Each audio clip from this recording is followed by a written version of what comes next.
Somebody. Please save me. Here it is, guys. I think I say this every review, and no doubt at some point in the future my opinion will change once again, but Shrek Treasure Hunt on the PS1 is now number 1 in my worst games I've ever played list. I don't think I've experienced anything quite as trashy as this. The story, if you can even call it that, is forgettable and boring. There's barely enough interaction in the game to even mention the mechanics. And the only thing I can be grateful for is it took me less than 2 hours to finish this accursed abomination. I could honestly just end the video now, as there really isn't much else to say about Shrek Treasure Hunt. But you guys didn't come here just to hear me say it's awful.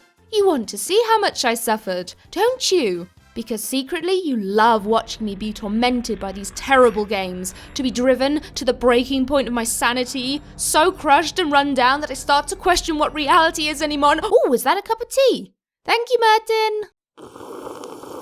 Right, seeing as I have feck all to say about this game other than it's bad, don't play it, let's waste time talking about the developers.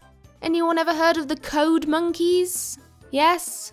No? Well, I haven't, and it doesn't matter anyway, as they did a shite job. And it seems they're no longer in business, if Wikipedia is anything to go by. Also, they developed all-budget interactive titles taken from Dingo Pictures' animated films, which were published first by Midas and then by Phoenix Games. Wait. So you mean to tell me we have the Code Monkeys to thank for those Disney rip-off monstrosities? Games like Nice Cats and Dalmatians 3. Look what I have here. Great, isn't it? What is it? It's a gingerbread heart. See, there's even something written on it. Kiss me. Ugh, who wants to kiss you?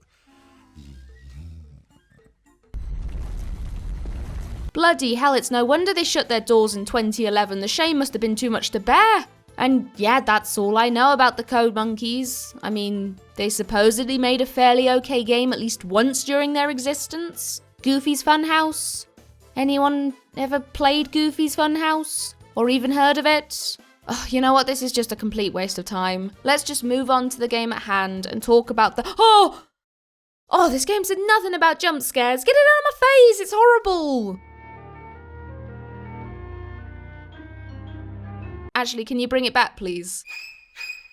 So this isn't something I normally comment on, but given I have nothing else to talk about, what an amazing looking title screen. Doesn't this get you excited to play Shrek Treasure Hunt? The fuzzy, low-quality parchment background, the poorly rasterized font and tight letter spacing to the point each word is illegible, and of course that wonderful knockoff Age of Empires theme that repeats itself every 20 or so seconds.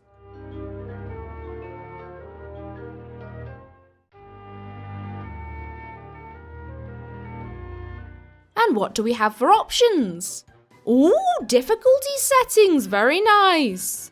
2 choices, 2 whole choices. Bloody hell, they're pushing out the boat on this one, I tell you. Okay, I'm bored of pretending I like the title screen. Yeah, it's hideous, but to be honest, what do you expect from a PS1 game made in 2002 that's not even based on the film it derives from, only in name and characters essentially, and developed by the same people who cursed the world with some of the most notorious games in existence? Story-wise, I'll let not Fiona explain this one because it's a doozy.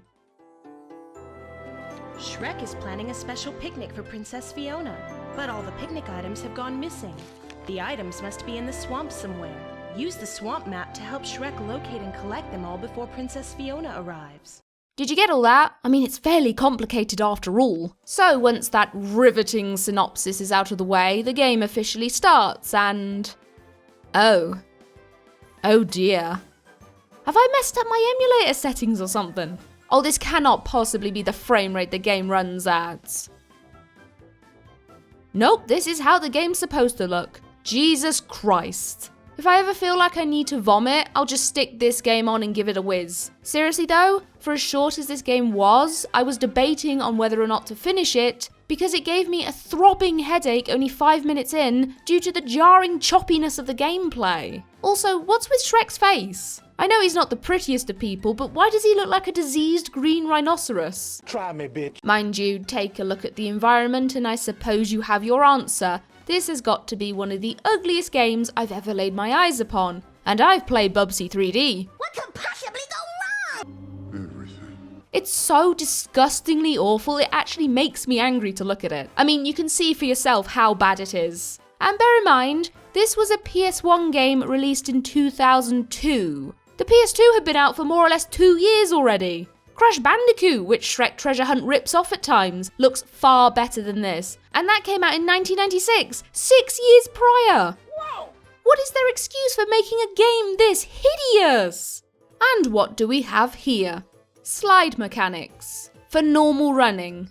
Why? Why is he sliding along the floor? Does he have butter on his shoes? Has it been a particularly icy morning? Is the sheer weight of his lard ass making him struggle to get traction? Perhaps if you didn't eat 16 wheels of cheese for one meal, you wouldn't be such a fat cunt. Speaking of cheese, there are multiple items you need to collect over various areas, and each area has its own type of item related to the picnic. I say that with slight confusion. As well, some of the items make sense in an ogre's picnic basket. Cheese, raw onions, candy canes.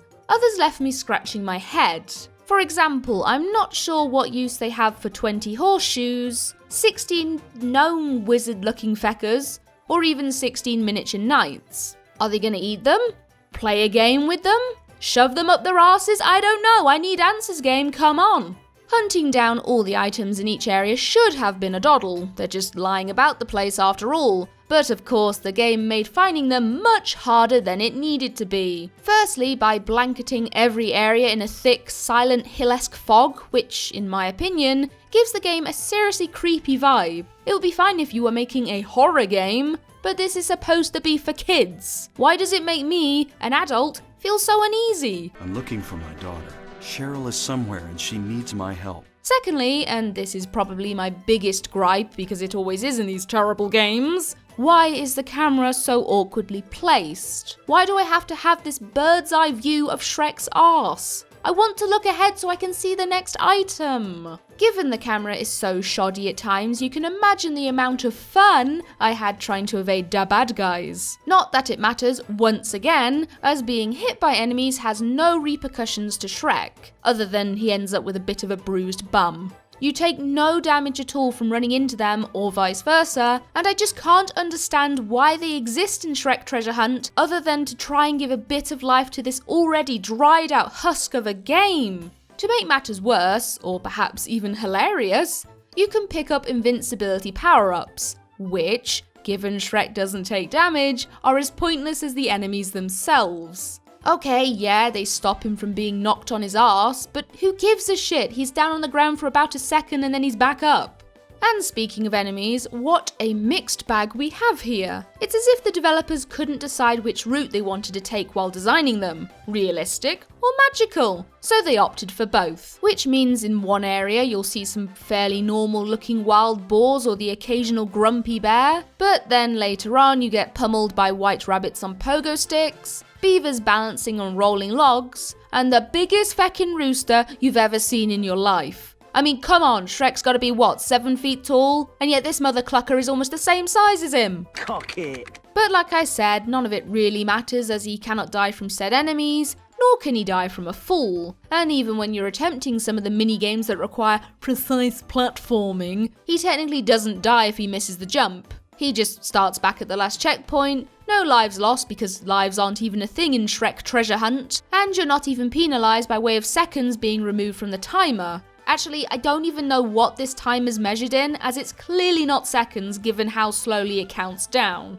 Maybe time is different here in Shrek's universe. Or maybe the game just feels sorry that I'm playing it and is giving me every opportunity to win because secretly, deep down, it wants this ordeal to be over just as much as I do.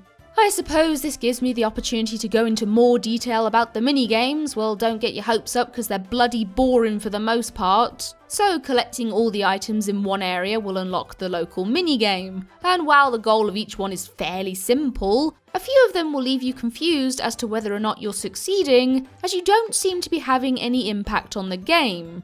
Let me give you an example. During the Catch the Weed Rats minigame, Shrek is supposed to butt stomp the critters running around and flatten them like a pancake. Except after he does so, yes, they appear stunned for a second or two, but then they get up and brush it off, like they didn't just receive a green, hairy, 355-pound ass to the face. and then they carry on running, and Shrek makes no attempt to actually snag them. Sorry, I thought the goal was to catch the rats, not torment them for our own amusement. Another minigame that left me scratching my head was Splat the Knight. It's fairly simple: aim the reticle and throw the tomato at the knight that appears. Is this having any effect? I still managed to finish it first try, but don't ask me how because I had no fecking clue what I was doing or what was going on. And the rest of the minigames are so mind-numbingly boring they're barely worth mentioning, let alone explaining in any sort of detail. But here goes. There's Catch the Blind Mice, where the goal is to input the button sequence shown on the screen, except it's only ever 4 different button presses, and they never overlap because, you know, kids are dumb. Cotton Candy has you once again waving a reticle around the screen like a madman, made worse by the fact the lock-on window is so bloody short, you'll frequently be swiping at nothing as you desperately attempt to catch the flies buzzing around Shrek's head. Catch the Worms is pretty self-explanatory. Swing on Chains desperately wants to be like all the cool platformers that came before it, but fails miserably due to awkward jumping and camera placement. Cross the Rope Bridge is sideways road to nowhere, but with somehow even choppier frame rate than before. Tug of War has you pushing the dead broad off the table, where your button input will only work some of the time. Swamp Fishing is, oh my god, so boring, and would you please stop scratching your ass? And if I've forgotten to mention any, I really don't care, because I'm falling asleep just writing this section and I am in desperate need of a coffee.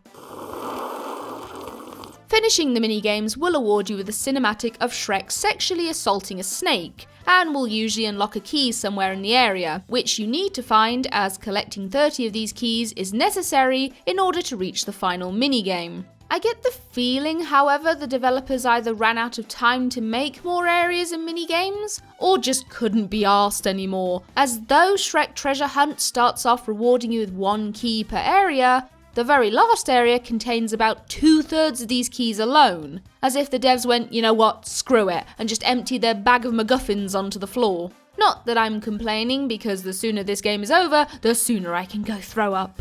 So, the final minigame. The goal here is to collect 7 pieces of armour scattered about various levels, because picnics are apparently a dangerous affair, and one must not attend without the proper gear. To access new areas, you'll need to find and pull multiple levers in the area you're currently in. For the most part, it's a fairly standard if not awkward bit of platforming with the odd hazard here and there. Dragon breathing fire at you, knights with axes, the usual tosh. There was one part, however, that had me so tilted, I actually turned off the game and refused to finish it.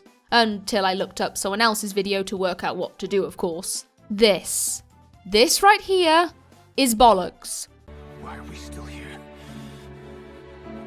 Just to suffer? Now, the game did inform me in the control section that I could run in this game, but seeing as I had no use for running thus far, mainly due to it exacerbating the awful slide mechanics this game so totally did not need, I opted not to use it. Except by not using it, I never realised that performing a jump while running at this speed would make Shrek cover more distance. Are you taking the pish? And just to rub salt into the already seeping wound, not only was I a minute off from finishing the game before I rage quit, but once you do collect the last item, this is the ending cinematic you're awarded with for finishing this atrocious game.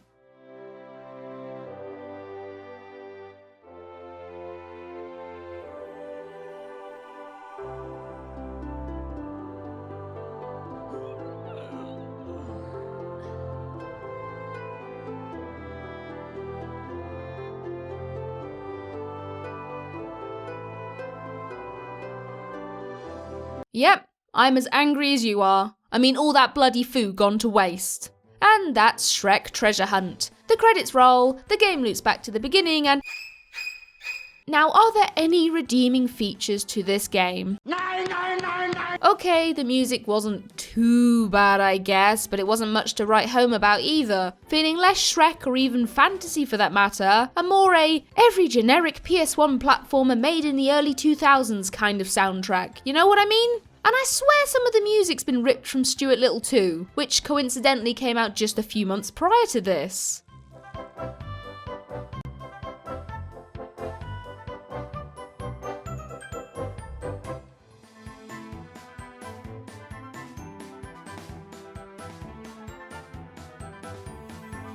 Or maybe there's just some crappy stock PS1 music that every developer uses for their cheaply made platformer, who knows? Look, I've given Shrek Treasure Hunt enough of my time today, and I'm in desperate need of some ibuprofen to clear the god-awful headache it's given me. So to summarise, shoddy gameplay made worse by slide mechanics, awkward camera placement and trees and bushes with the biggest feckin' hitboxes I've ever seen in a game, awful platforming that will have you not only fighting with the camera once again, but even Shrek himself, as just slightly touching the side of a platform or wall will launch him backwards like a repelled magnet, ugly graphics, insultingly simple minigames, diseased green rhinoceros. Need I say more?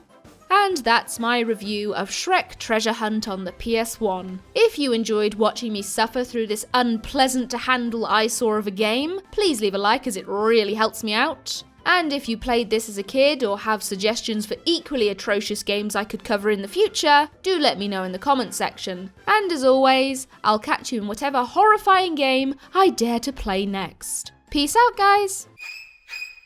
Shout out to supporters Klaxon, Thomas Hinton, Jeffrey Thomas, Ray Zack, Mr. Zugador, Ross Ward, Samuel DeBoss, Poplio the Destroyer, Merendor, Trevor, and Oblivion. Thank you to everyone who continues to support the channel on Patreon or on YouTube with the memberships. I really appreciate it no matter how small the donation. And you know what, guys? If you can't afford to donate, that's perfectly fine too. I never expect anyone to have to donate to Patreon or YouTube with the memberships. It's purely optional. And the fact that you guys still watch everything I make, comment, like, share the video around, that means so much to me, like more than you could ever know. So thank you once again from the bottom of my heart to everybody who continues to support the channel in any possible way. I really, really love you guys. And yeah, have a good day. Ta-ta!